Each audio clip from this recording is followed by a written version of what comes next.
Okay, so Subhadramati and I have been leading this seminar for some, I don't quite know how long, it seems to we're still here anyway, we're leading this seminar. So it's really a seminar for those of you who are new this evening, haven't been to many of them or any of them.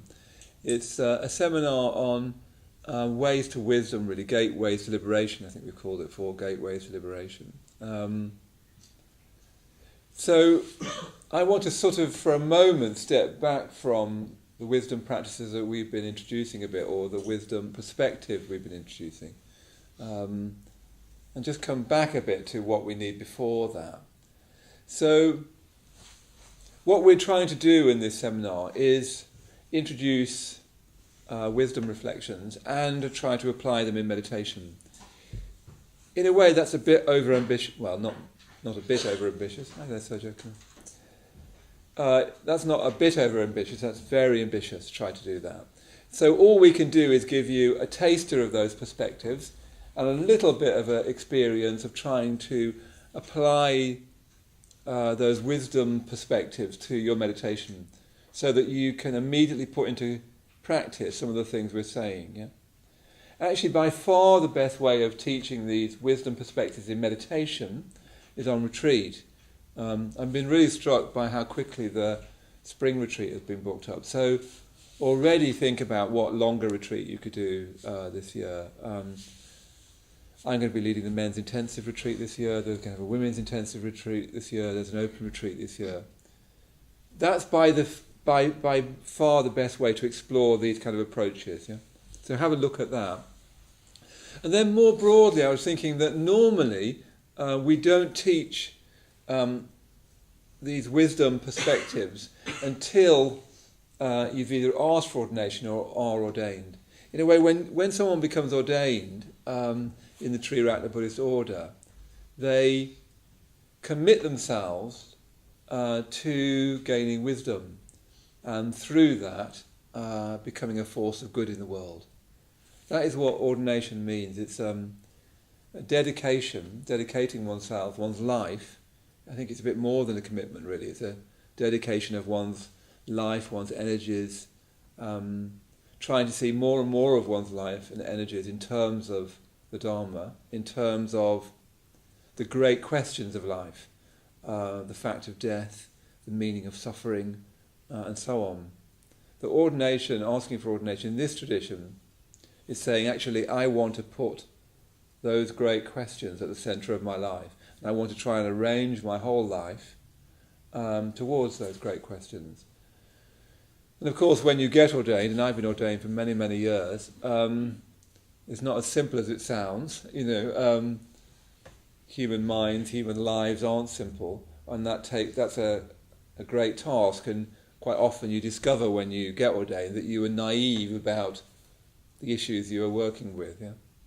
Anyway, be that as it may, that's what ordination means in this tradition, is that we commit ourselves, dedicate ourselves to discovering wisdom, discovering the meaning of life. Sounds terribly grandiose, but that is what we're doing, what life really is. Dying into that, we quite often use that language of dying, of spiritually dying into wisdom, because whatever wisdom is, and it's hugely mysterious, it's not more of that story of me, it's not more egotism. There's no wisdom really in egotism. There might be intelligence, there might be lots of other things, but there's no wisdom. Yeah? So you see that the language of dying is dying to egotism so that a new consciousness can be reborn. And that dying to egotism so a new consciousness can be reborn, as it were, using those all metaphorically, is the meaning of ordination. So what we've done, generally speaking, historically at least, and Bhante Sangharakshita, who founded the order, his vision was to, first of all, make sure people really, really want to do that. They're really able to do that. In other words, they're integrated enough, emotionally positive enough, convinced enough that that's what they want to do, that there's no sense of trying to do those things for, group approval, or because that's what you do here in a Buddhist centre, or because you feel that your life isn't good enough as it is and you need some kind of religious thing. So it takes quite a while to sort of sort out one's motivations. Yeah. So what we've traditionally done is mainly teach ethics, sila, and samadhi up to ordination, and then particularly focus on wisdom after ordination.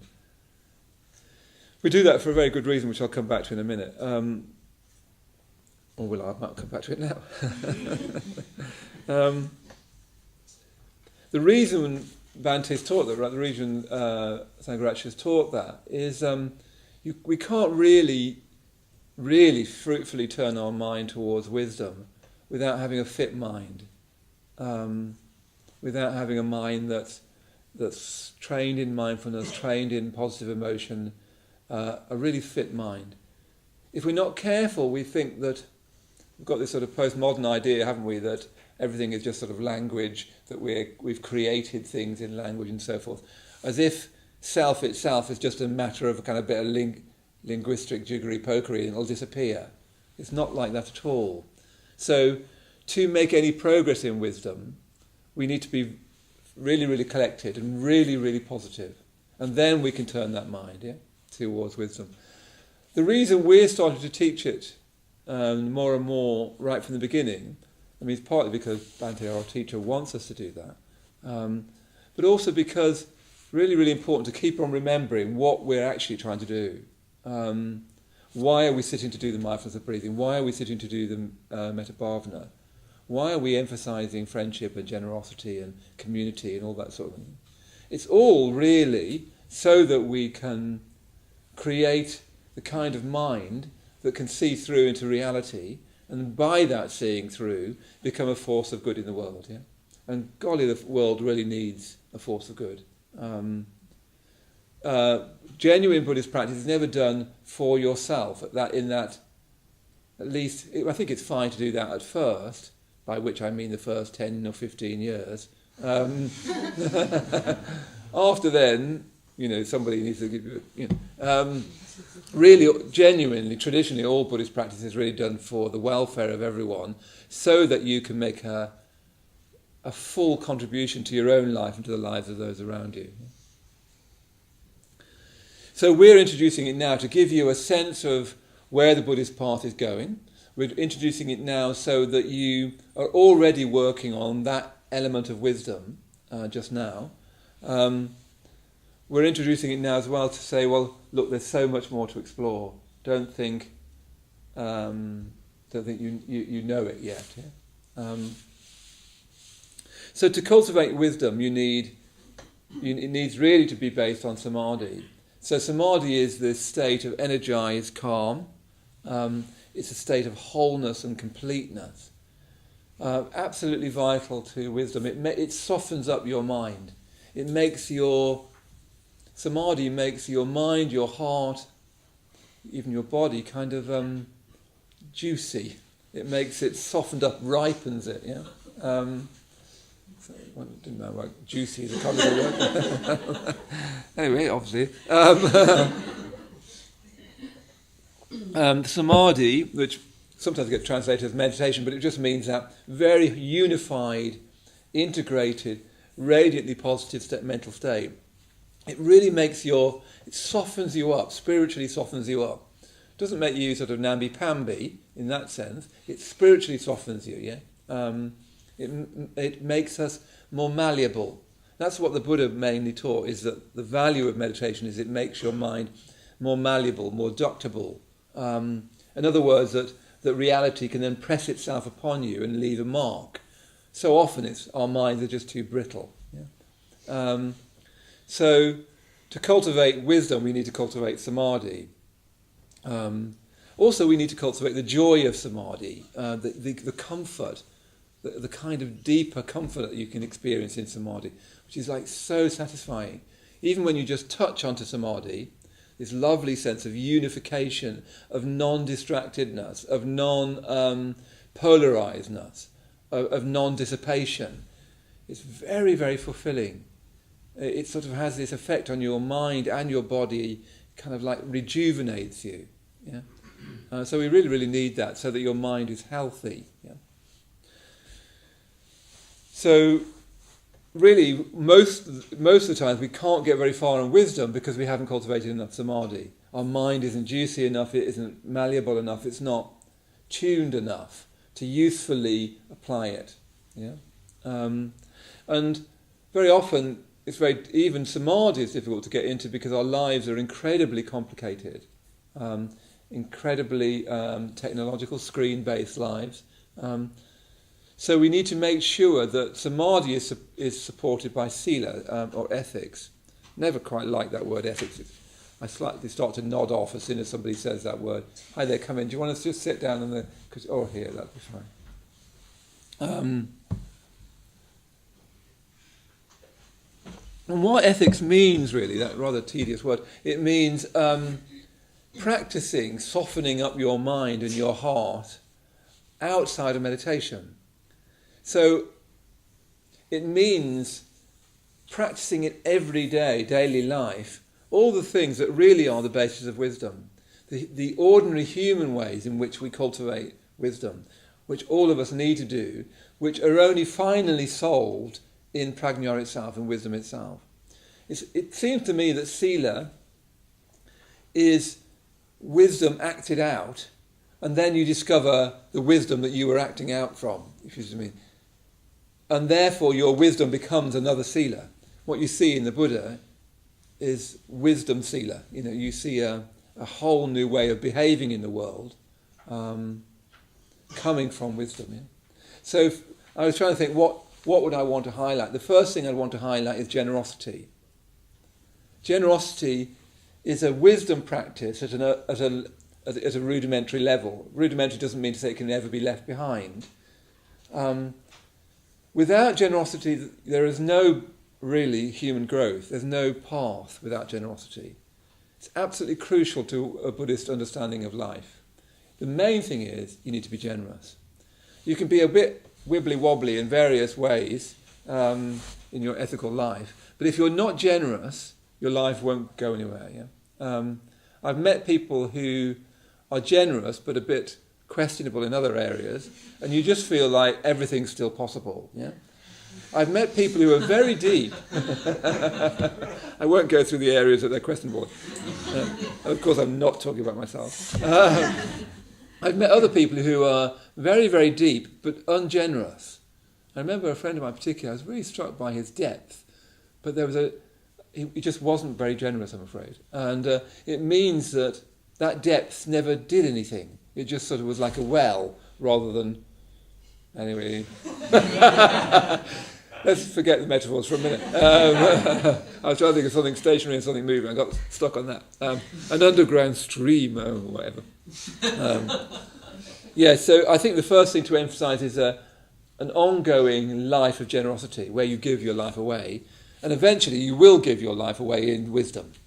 You'll give separate egotism away in perfect wisdom, yeah? So you can see that it's a precursor to perfect wisdom.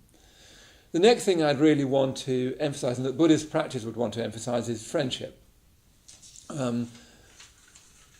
That's one of the primary ways in which we grow, is through friendship. That's how we soften and open up and make ductible, make malleable our mind, is through friendship. It's often with close friends that we start to learn how to really talk, and in learning to really talk, you learn how to think. Very, very difficult to reflect, to usefully reflect, just in the enclosure of your mind. You need friends around you. I need friends around me who I can be perfectly candid with, so that I can share my perceptions, because wisdom isn't a theory, it's a kind of, eventually, when it becomes full wisdom, it's a kind of enlightened instinct. It's intuition trained by spiritual practice. And the way you have intuition trained by spiritual practice is through friendship. Particularly friends that you look up to who are more along the path. Friends that you can share your journey with. Absolutely crucial, I think. Yeah.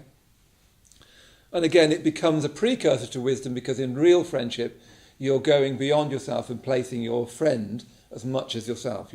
Your feelings are for them are as strong as it is for you, and that's what wisdom's like. Yeah? So it's a training in wisdom in everyday life.